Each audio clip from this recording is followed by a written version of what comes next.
Hey everyone! In today's quick tutorial, I'll show you how to change the title and logo on your landing page in Selldone.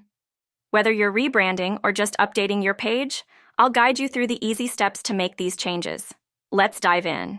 Click on Pages from the Store panel, then go to Landing.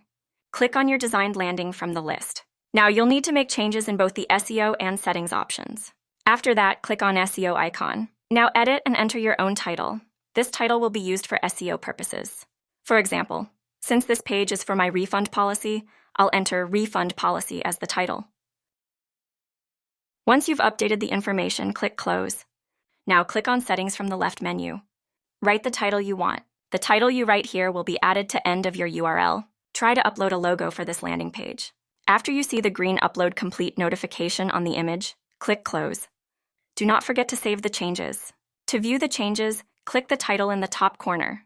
The Live Preview option lets you see updates in real time on a separate page without having to refresh each time. Perfect. That's all for this tutorial. Now you know how to update your landing page title and logo in just a few clicks. If this helped, be sure to like, subscribe, and stay tuned for more tips. Feel free to ask any questions in the comments below. See you in the next video.